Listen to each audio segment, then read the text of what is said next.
Thank you. This paper looks at resolving the St Petersburg Paradox as a triumph for Austrian economics.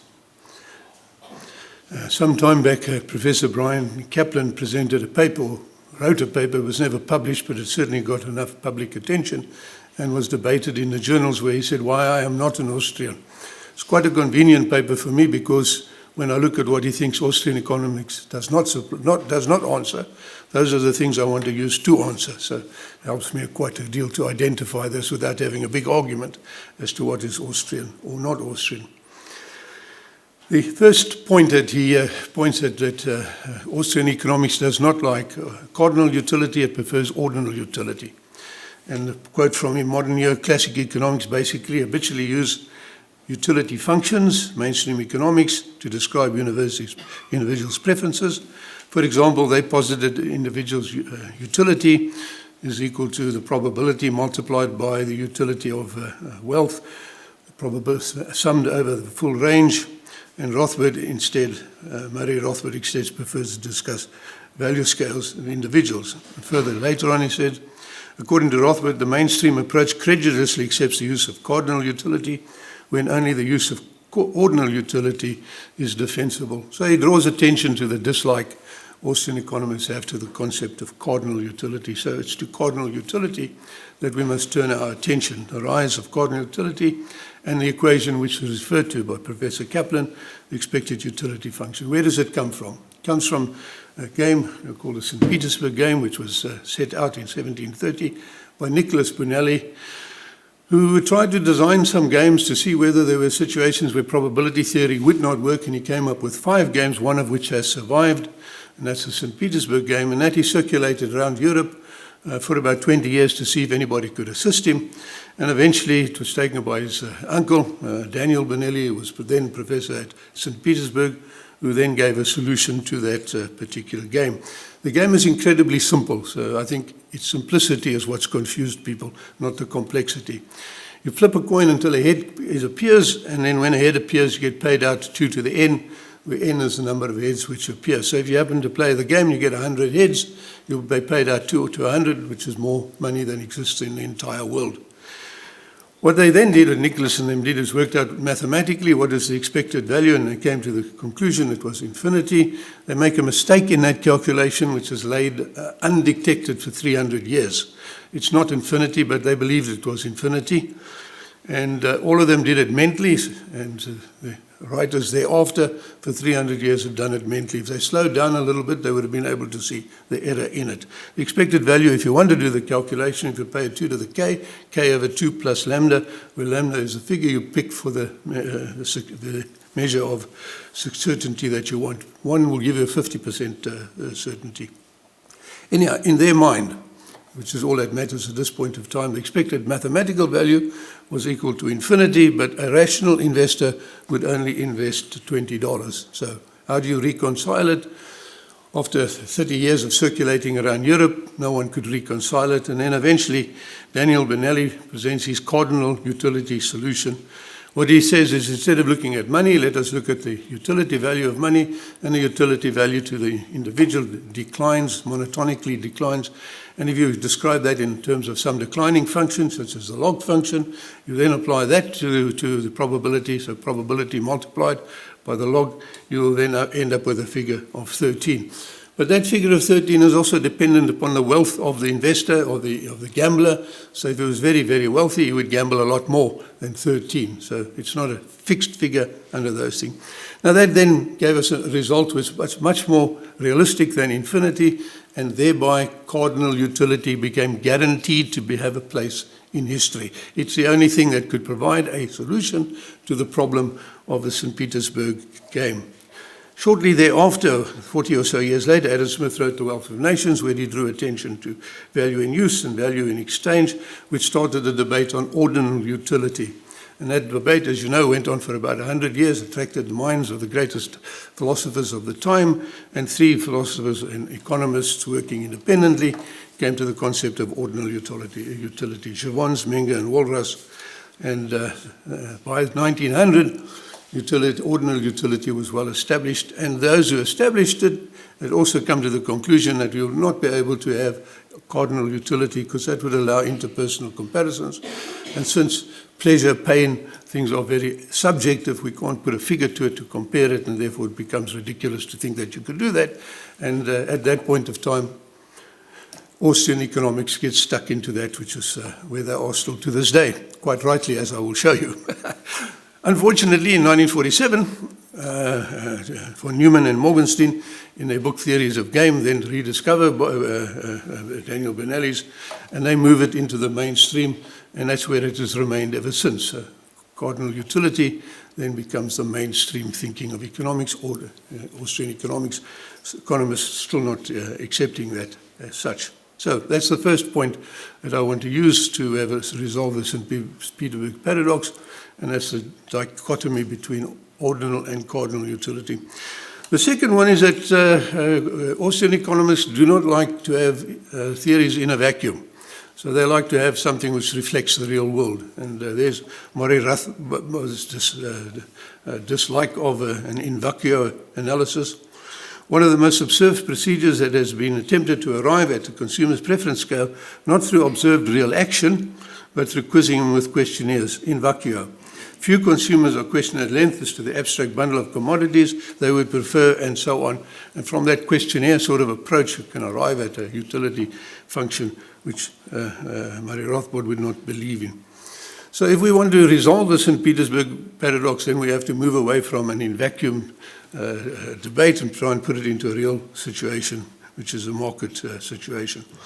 And at this point, we can note that the St. Petersburg game has never been offered. There's no casino in the world that's ever been silly enough to offer the game, since if it did, it would end up having to pay out the largest sum of money which is ever conceivable, and no one's ever thought it's worth trying to do that. But from our point, if we want to resolve it, then we'll have to try and put it into a competitive market situation. So let us assume we want to create this game, and let us then use it instead of going to a casino and observing it. Let's put it to a computer, and let's simulate the outcome and see what we would get. Now, consumers will enter into this game, and let us say we will allow consumers to play this for $10 or 10 things there.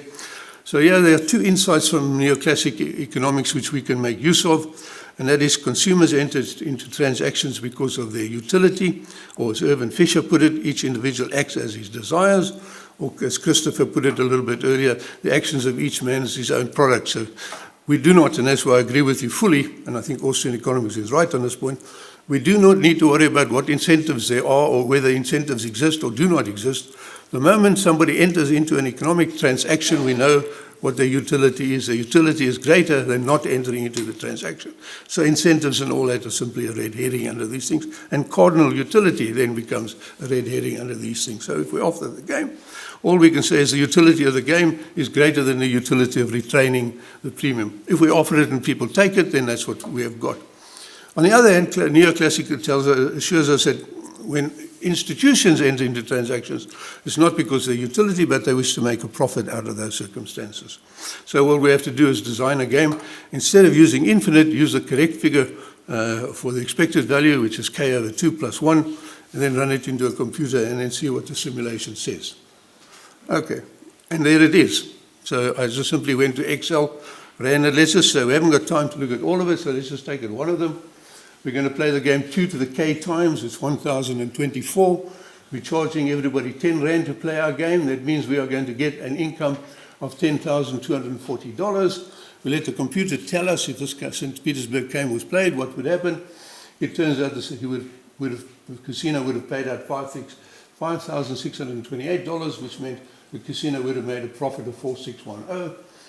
And now if you want to try that against the theoretical value, the expected value, k over 2 plus 1, k is equal to 10. 10 divided by 2 is 5 plus 1 gives you 6.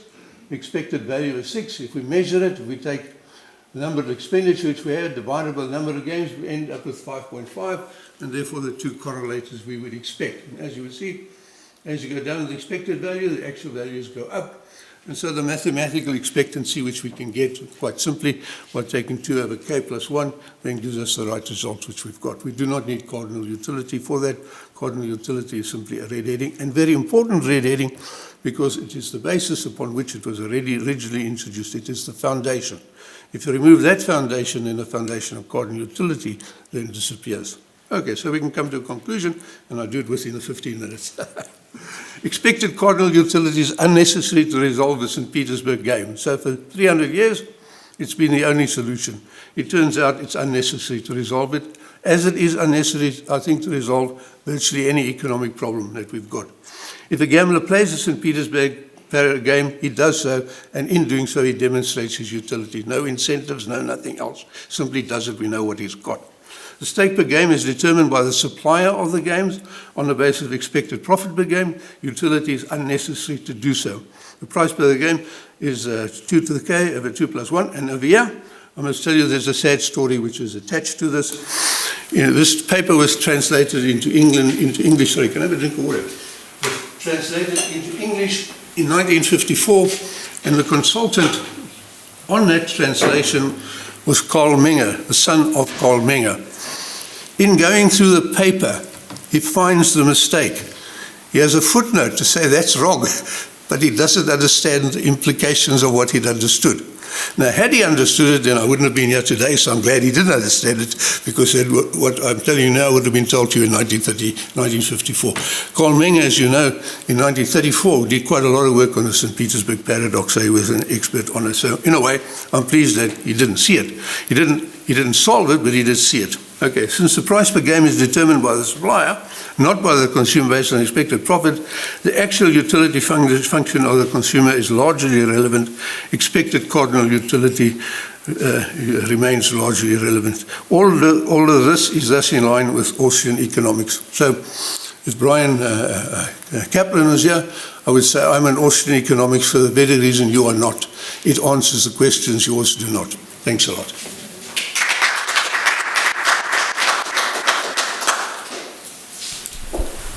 Thank you for your presentation. The questions? Okay, thank you. Thank you for a very interesting presentation. As an Austrian, of course, I'm happy that you commend the Austrians for solving the St. Petersburg Paradox. But you mentioned also Daniel Bernoulli. And in 1738, he offered a solution which entirely, like for the Austrian school relevant, relied on the insight of marginal utility, of how much are you prepared to invest in a bet before you go away. And isn't this something which already was 150 years before? No, I think you're perfectly correct. I think Daniel Bernoulli, we can credit him with a couple of things. One, with marginal utility. Two, with utility itself. And three, with behavioral economics, because instead of looking at the mathematics, he looked at how the consumer behaved. So I think he needs more credit than what he's getting. As you know, Daniel Kahneman got the Nobel Prize, and Daniel Kahneman has criticized him quite so, working on a paper to say, I think when Daniel Kahneman criticized Daniel Bernoulli, you should first read Daniel Bernoulli, because the criticisms don't come from the paper itself. And in himself, he actually admits it, it doesn't come from the paper. But you're perfectly right. I don't think he's got enough credit for what he's done. But solving the St. Petersburg Paradox is not one of them. Okay, thank you. Okay, the other one. Yeah. Thank you. Your approach seems to be similar to Samuelson's revealed preferences approach when he tried to reconstruct the utility function from the actual purchases of the consumer. And here it is applied to the risk theory. Yeah, I agree with that. Thanks a lot. Okay, thank you for your presentation. Incidentally, I think the point you've made and the point Chris made, Goran made, that was all made by Irvin in 1900. I think if we just looked at Irvin and stayed with Irvin, we would have solved a lot of problems which we've got. Instead, we've fallen into the trap we saw people would fall in. Start looking at the psychology and all other things, and then you end up with reconstructionist theories to get away with it. So I think Irvin was very good on that. Thanks. Okay. The short one and the last one.